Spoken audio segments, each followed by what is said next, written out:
मानव की उत्पत्ति के बारे में हिंदी में विचार करने के लिए हमें मानवता के विकास के विभिन्न चरणों पर ध्यान देना होगा।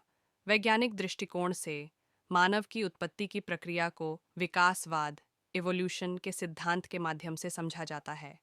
यहाँ पर इस सिद्धांत के आधार पर मानव की उत्पत्ति की कहानी संक्षेप में दी गई है। प्रारंभिक जीवन। पृथ्वी पर जीवन की शुरुआत लगभग 305 अरब साल पहले सूक्ष्म जीवों माइक्रो ऑर्गेनिजम्स के रूप में हुई। ये सूक्ष्म जीव समुद्रों और जलवायु में पनपे। विकास और विविधता। समय के साथ इन सूक्ष्म जीवों ने विकास की विभिन्न प्रक्रियाओं के माध्यम से अधिक जटिल जीवों का रूप ले लिया। पौधों और जानवरों की विभिन्न प्रजातियां अस्तित्व में आईं।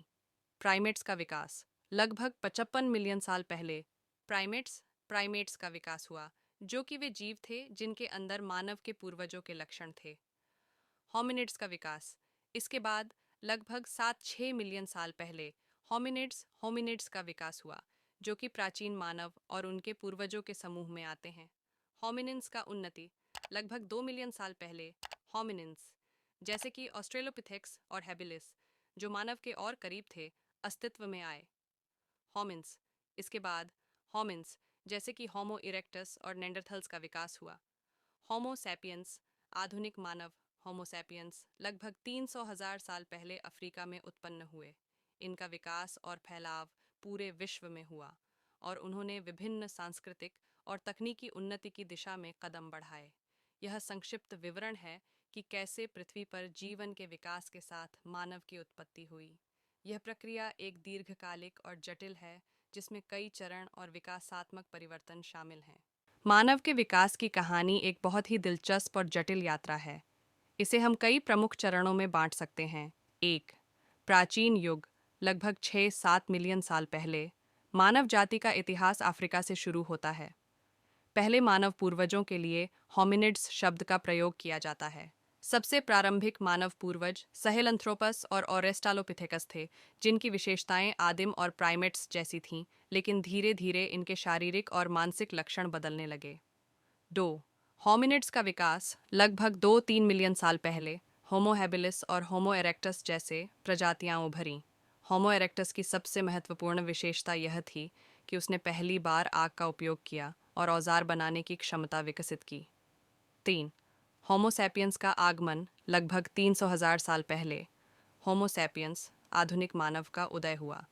ये सबसे विकसित प्रजाति थी जो न केवल अधिक बौद्धिक क्षमता और जटिल भाषा का उपयोग करती थी, बल्कि कला, संस्कृति और जटिल समाजों की नींव भी रखी। 4. सभ्यता का विकास। लगभग 10,000 साल पहले शिकार और इकट्ठा करने वाली जीवन शैली से कृषि और स्थिर बस्तियों की ओर बदलाव आया। नियोलिथिक क्रांति के दौरान मानव ने खेती, पशुपालन और स्थायी बस्तियां बनानी शुरू की। इसने समाज की संरचना में क्रांतिकारी परिवर्तन लाए। 5. प्रारंभिक सभ्यताएं। लगभग 3000 ईसा पूर्व सुमेर, मिस्र, हड़प्पा और शांग जैसी प्रारंभिक सभ्यताएं उभरी। इन सभ्यताओं ने लेखन, विज्ञान, गणित और सामाजिक व्यवस्था में महत्वपूर्ण उन्नति की। यह मानव इतिहास के महत्वपूर्ण मोड़ थे, जिनसे विभिन्न संस्कृतियां और धार्मिक विश्वास भी विकसित हुए। 6. मध्यकाल और औद्योगिक क्रांति। मध्यकाल में विभिन्न साम्राज्य और संस्कृतियां उभरीं, जैसे रोमन साम्राज्य, गुप्त साम्राज्य और मिंग राजवंश। फिर औद्योगिक क्रांति 18वीं-19वीं शताब्दी ने तकनीकी, आर्थिक और सामाजिक परिवर्तनों की एक नई लहर को जन्म दिया, जिससे विश्व भर में जीवन के तरीके में व्यापक बदलाव आया। 7. आधुनिक युग। 20वीं सदी से लेकर आज तक विज्ञान, प्रौद्योगिकी और सामाजिक परिवर्तन ने मानव सभ्यता को नई ऊंचाइयों पर पहुंचाया है। वैश्वीकरण, डिजिटल क्रांति और सतत विकास की दिशा में प्रयास ने मानव जीवन के कई पहलुओं को बदल दिया है।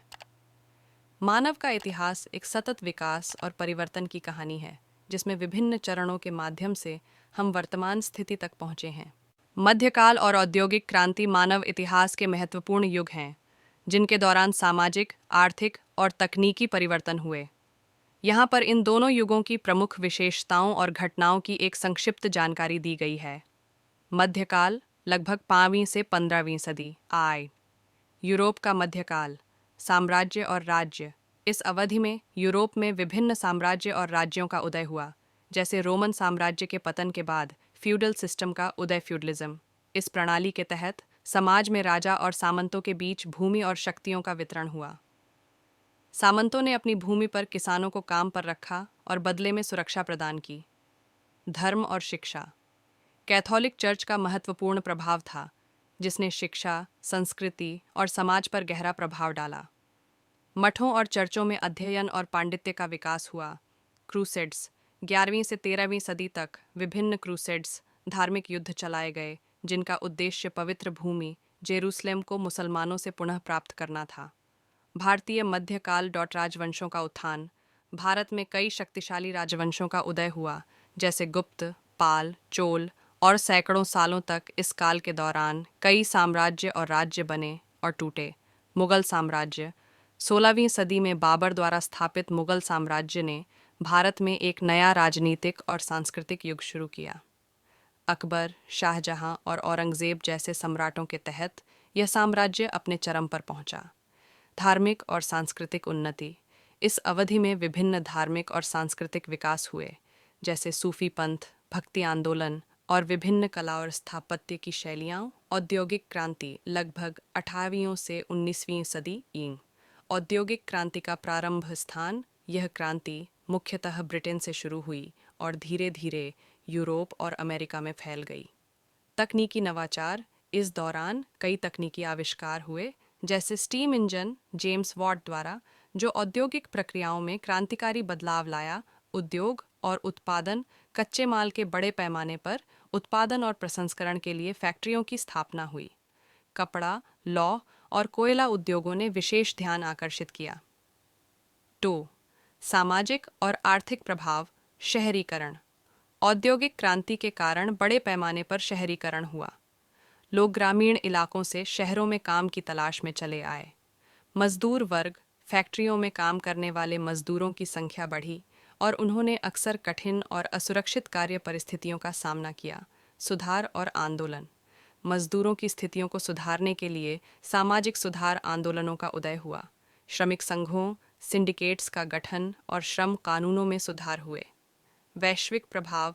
विकासशील देशों पर प्रभाव। औद्योगिक क्रांति ने विश्व व्यापार और उपनिवेशवाद को बढ़ावा दिया। कई यूरोपीय देशों ने अफ्रीका और एशिया में उपनिवेश स्थापित किए। प्रौद्योगिकी का प्रसार इस क्रांति के परिणाम स्वरूप तकनीकी और औद्योगिक नवाचार विश्व के विभिन्न हिस्सों में फैल गए, जिसने आधुनिक युग की नींव रखी। मध्यकाल और औद्योगिक क्रांति दोनों ने समाज, राजनीति और अर्थशास्त्र में महत्वपूर्ण बदलाव लाए, जो आज की दुनिया के स्वरूप को आकार देने में महत्वपूर्ण भूमिका निभाते हैं।